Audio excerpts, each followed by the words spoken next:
Untuk siklus menstruasi seorang wanita itu dipengaruhi oleh hormonal. Jadi, ada hormon tertentu pada saat hormonnya tidak teratur itu juga dapat menyebabkan yang sering banget ditanyakan, "Dok, saya telat mens, tapi saya tes pack, kok hasilnya cuma garis 1, nggak 2, dok.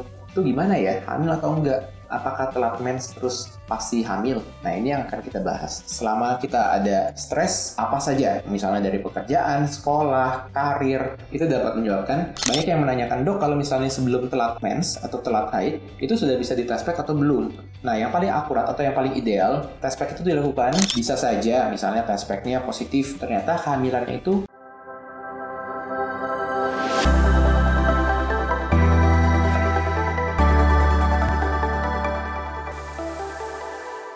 Hai, kembali lagi di channel Dr. Kevin. Gimana? Apa kabarnya semua? Semoga semua dalam keadaan sehat ya. Terima kasih banyak buat dukungan kalian selama ini yang sudah mendukung channel Dr. Kevin. Dan buat kalian yang baru pertama kali bertemu dengan channel ini, jangan lupa untuk dukung terus channel Dr. Kevin dengan cara klik tombol subscribe-nya dan nyalakan loncengnya, supaya setiap saya upload video baru, kalian langsung dapat notifikasinya. Nah, pada kali ini, saya juga akan membahas satu topik yang sering banget ditanyakan.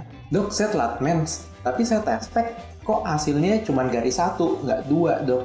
Itu gimana ya? Hamil atau enggak? Apakah telat mens terus pasti hamil?" Nah, ini yang akan kita bahas. Telat mens, tapi kenapa dok nggak hamil? Nah, sebetulnya hal ini dapat terjadi wajar aja. Meskipun buat kalian-kalian yang menstruasinya teratur, siklus mensnya teratur setiap bulan, misalnya sudah telat mens 1-2 hari, terus di test pack kok hasilnya masih negatif, itu nggak usah khawatir. Penyebabnya bisa disebabkan karena memang siklus mens itu ada beberapa yang agak telat gitu. Jadi nggak setiap bulan dia akan teratur. Misalnya dalam setahun dia ada telat 1 atau 2 kali, itu masih dianggap normal. Hal yang kedua, yang paling penting juga, yang harus diketahui adalah untuk siklus menstruasi seorang wanita itu dipengaruhi oleh hormonal.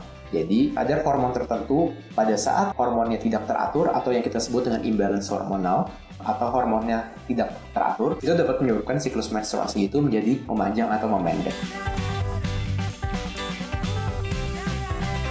Nah, itu yang harus diketahui. Pertama, dari berat badan. Itu sangat mempengaruhi. Karena kalau berat badannya kita overweight atau underweight, itu juga dapat menyebabkan siklus haid menjadi tidak teratur. Efeknya apa? Kalau siklus haid tidak teratur, tentu masa suburnya juga tidak dapat kita perkirakan. Hal yang kedua, yang menyebabkan kadar hormon menjadi tidak teratur, yaitu adalah stres. Jadi, kelola stres dengan baik ya. Selama kita ada stres, apa saja, misalnya dari pekerjaan, sekolah, karir, itu dapat menyebabkan haid menjadi tidak teratur juga. Hal yang ketiga, bila ada kista atau misalnya kita ketahui dengan PCO atau PCOS. Nah, itu juga dapat menyebabkan haid menjadi tidak teratur setiap bulannya. Atau ada beberapa jenis kista lainnya, misalnya kista yang besar. Nah, itu juga sudah pernah dibahas ya di video-video sebelumnya, bisa langsung diklik aja, ada linknya. Nah, ini juga penting, misalnya terlalu cepat melakukan test pack. Banyak yang menanyakan, "Dok, kalau misalnya sebelum telat mens atau telat haid, itu sudah bisa di test pack atau belum?" Nah, yang paling akurat atau yang paling ideal, test pack itu dilakukan setelah 1 minggu atau 2 minggu telat menstruasi. Ya, jadi kalau misalnya belum telat mens, ya sebaiknya jangan dulu dilakukan. Karena kalau baru telat 1 hari atau 2 hari pun, ada beberapa test pack itu yang memang belum terlalu sensitif. Apalagi yang tadi saya sebutkan, ada siklus menstruasinya yang telat. Jadi itu masih belum bisa dideteksi oleh test pack.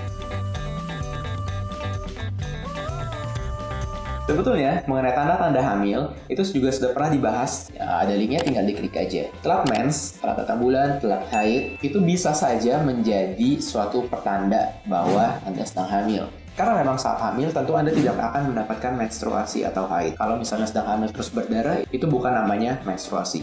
Tentu untuk memastikan kehamilan, itu tidak hanya didukung oleh telat menstruasi saja. Itu harus dilakukan dengan test pack, dipastikan dengan test pack, atau kita USG untuk memastikan apakah terlihat kehamilan itu di dalam rahim. Bisa saja, misalnya test packnya positif, ternyata kehamilannya itu bukan di dalam rahim, ternyata di luar rahim. Nah, itu yang pentingnya kita USG di trimester 1, untuk memastikan kehamilan itu berkembang dengan baik atau enggak, dan berada di dalam rahim atau tidak.